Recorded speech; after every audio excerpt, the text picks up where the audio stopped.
حضرت انس بن مالک رضی اللہ تعالیٰ عنہ، ان کے حضرت انس کے والد کا نام مالک بن نزار تھا، ان کا انتقال ہو گیا۔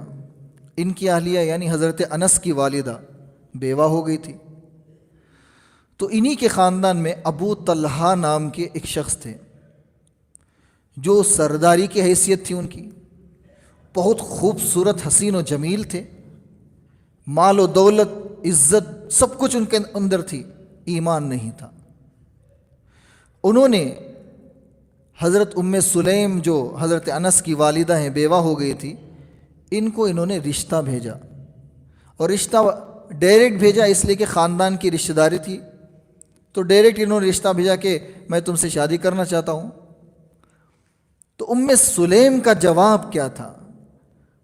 سلیم نے کہا کہ ابو طلحہ تم نہایت حسین ہو، مال ہے، دولت ہے، عزت ہے، شہرت ہے، سب کچھ ہے تمہارے پاس، لیکن تم لکڑی اور پتھروں کی پوجا کرتے ہو، اور میں اللہ علیم و خبیر و حکیم ایسی ذات کی میں عبادت کرتی ہوں، میرا تمہارا کہاں نکاح ہو سکتا ہے؟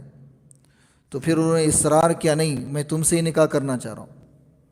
تو پھر انہوں نے مال دیکھ کر، عزت دیکھ کر، شہرت دیکھ کر، دبدبہ دیکھ کے کمپرومائز نہیں کر لیا، جس طرح آج چھوٹی چھوٹی گھٹیا رسموں میں معمولی تھوڑے سے عزت دار گھر میں کیا بیٹی کی شادی ہو گئی یا بیٹے کی فلاں جگہ شادی ہو گئی، ہر چیز کی قربانی دینے کے لیے تیار ہوتے، ایمان کی قربانی دینے کے لیے تیار ہوتے۔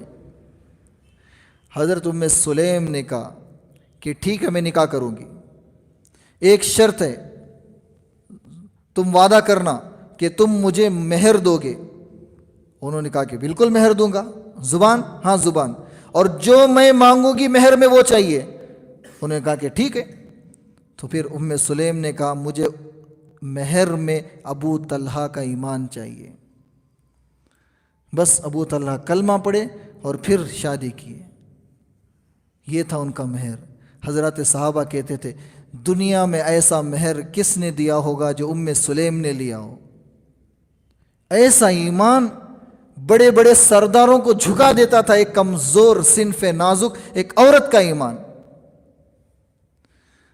دل نہ بنا ہو، عقائد درست نہ ہوئے ہو، موت مر کے جانے کے بعد کیا چیزیں ملنی ہیں اس کا یقین دل میں نہ آیا ہو، تو انسان ان سب چیزوں کو معمولی سمجھے گا، اور اس سے یہ اتنی اہمیت ہوگی کہ گھر مضبوط ہو جائے،